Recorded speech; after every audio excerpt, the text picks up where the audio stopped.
E hoje o estado da Carolina do Norte abriu a votação antecipada para as eleições presidenciais nos Estados Unidos. O estado é considerado um ponto-chave e pode ser decisivo, já que é um dos lugares onde Donald Trump e Kamala Harris aparecem empatados.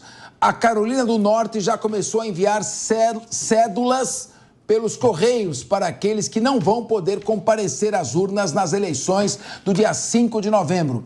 As cédulas vão começar a chegar antes do primeiro debate entre o candidato republicano e a candidata democrata, que será realizado na próxima terça-feira. Além disso, as cédulas ainda têm o nome de Robert F. Kennedy Jr., candidato independente, sobrinho de John Fitzgerald Kennedy, que suspendeu a campanha no fim de agosto para declarar apoio a Donald Trump. Meu querido Diego Tavares, qual a sua expectativa para Kamala Harris? Ela é simpática, mas será que tem conteúdo? Vamos ver os debates que vão dizer, não? Qual a sua avaliação? Sem dúvida nenhuma, Capês. Eu acho que os debates da eleição presidencial norte-americana são sempre um ponto decisivo. O mundo volta aos olhos aos debates presidenciais nos Estados Unidos. Mas o fato é que eu acho que os debates não favorecem Kamala Harris, principalmente porque uma das principais pautas que vão motivar o voto do cidadão estadunidense é a questão econômica. E a Kamala Harris é sucessora de um governo que foi muito mal na economia. O governo de Joe Biden, além de ter fragilizado o mundo todo, tendo permitido os diversos conflitos armados que nós acompanhamos, inclusive cobrimos aqui na Jovem Pan nos últimos meses, de certa forma fragilizou muito a questão da economia norte-americana, uma inflação galopante, enfim, a dívida do país que aumentou demais, ao passo que no governo do ex-presidente Trump nós tivemos ali um cenário econômico muito mais pacífico e próspero, além de, claro, um cenário mundial também muito mais pacífico. Então, eu acho que a Kamala Harris, a hora que começar a sair o debate das pautas identitárias, que é onde ela navega muito bem, é praticamente uma embaixadora no mundo das pautas da chamada cultura woke, e ir para debates que resolvem mais os problemas do cidadão americano, como a economia, a segurança pública, o Trump deve abrir uma boa vantagem e consolidar essa possível vitória que já vem sendo apresentada aí nas principais pesquisas nas eleições presidenciais. Daisy Chocari, a Kamala Harris tem nas pesquisas eleitorais, ela tem uma leve vantagem em relação a Donald Trump. Mas pelo sistema eleitoral americano, não é aquele que é mais votado que se elege presidente, mas aquele que elege o maior número de delegados. Então, cada estado tem um número de delegados. Como você vê, o que pode influenciar essa campanha? That's the economy, talvez? A economia seria um fator que influenciaria decisivamente? Tu sempre faz essa citação, né, Capês, ainda mais vindo dos Estados Unidos, eu acredito que esse seja um dos pontos. Eu concordo com o Diego quando ele fala que ela vai ter um pouco de dificuldade, sempre que você tenta fazer uma sucessão ou tenta uma reeleição, você acaba respondendo pelos problemas do governo anterior, né? E, obviamente, não tem governo perfeito, então ela tem que responder a esses problemas que foram... que aconteceram sob a administração do Biden, né? E um deles é justamente a economia. Tem a questão da guerra na Ucrânia, né? Que o Trump já se posiciona como sendo o grande salvador, que ele vai acabar com a guerra, e foi uma coisa que o Biden foi ineficiente nesse aspecto, então a Kamala acaba respondendo por isso.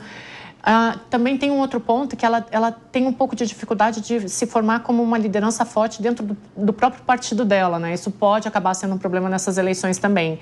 E aí vem o Trump com essa narrativa dele, que ela é mais potente, ela é mais agressiva, ela funciona mais, de novo, nesses momentos de crise.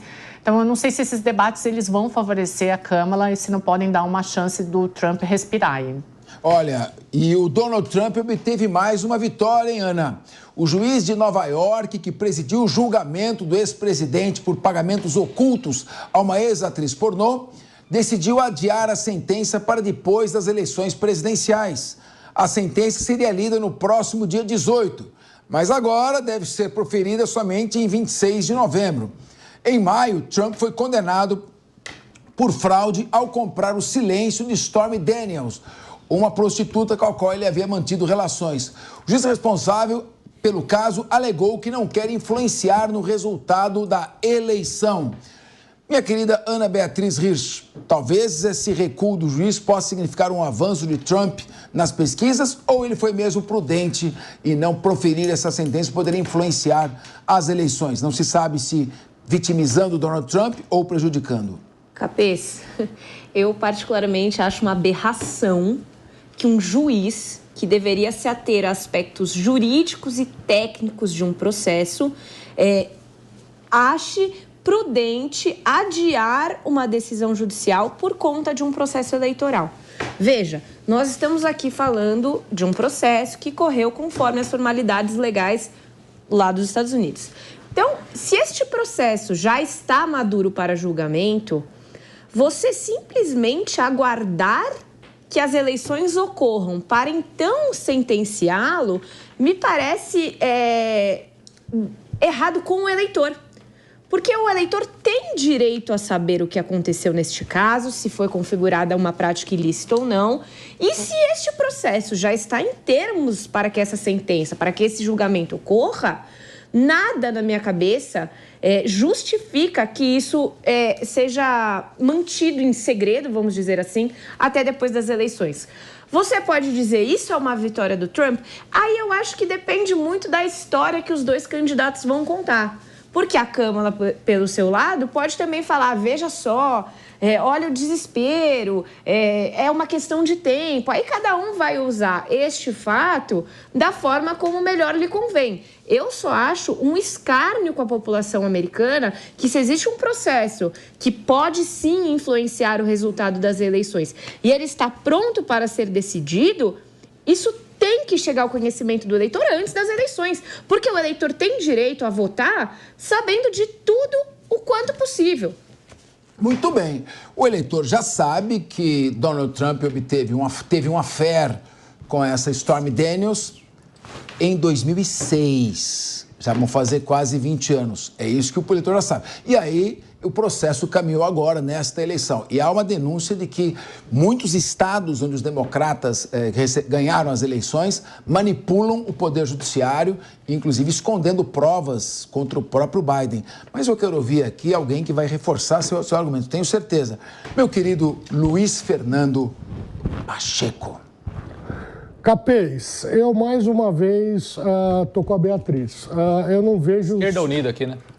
Não é questão de esquerda, Diego Tavares. Você tudo... Sai dessa caixa. Para você tudo é esquerda ou direita, tudo é esquerda ou direita. Isso aí não é questão de esquerda ou direita. Você tem, é claro, é um sistema judicial diferente do nosso, né? Mas não entra na cabeça, a não ser que venha uma explicação fundamentada de por que suspender o processo. Claro, o processo está maduro para ser julgado.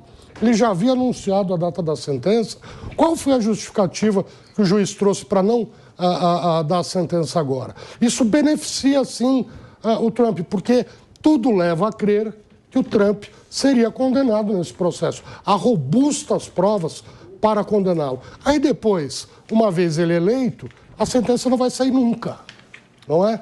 Então, assim, me parece uma atitude um pouco... autoritária. A leitura de vocês está errada, está totalmente errada. E nós temos que aqui também observar que a maneira de nomeação de juízes nos Estados Unidos, ela é muito mais politizada do que os concursos realizados no Brasil e as nomeações de juízes no Brasil. Então, normalmente, o juiz nos Estados Unidos, ele tem declaradamente um lado político. A Suprema Corte Americana, a gente sabe, em geral, quais serão os resultados antecipadamente, porque você tem juízes que são democratas e tem juízes republicanos. Lá está todo mundo etiquetado, né? Esse juiz provavelmente mas eu acho tem mais alguma prudente, simpatia pelo Mas eu acho mais prudente a gente falar realmente como é que está o adiamento das eleições, porque me parece que se o Trump está decolando e o juiz dá uma condenação, pode ser que também fique ruim para ele, caso o Trump...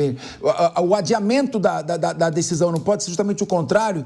Que indica um processo político? Pode ser exatamente talvez o contrário. Um processo político covarde por parte eu acho que é um processo político, sim, mas o que a gente precisa lembrar é que quando esse caso veio à tona há alguns meses e as primeiras decisões desse processo emergiram, o Trump teve um aumento significativo na quantidade de doações. Quando a gente falava do Pablo Marçal e a respeito do antissistema, o Trump meio que trouxe isso para o cenário político recente. Então, o Trump também, de certa forma, é esse tipo de candidato que quanto mais o sistema bate nele, mais o Trump cresce. Foi o que aconteceu a respeito desse julgamento. Então, talvez dar a decisão agora reforça a narrativa que o Trump vem construindo nos últimos anos de que o sistema vai fazer de tudo para que ele não se torne Então, isso nunca presidente saberemos, dos dada a Estados covardia Unidos. do juiz. Essa covardia do juiz é uma covardia deliberada.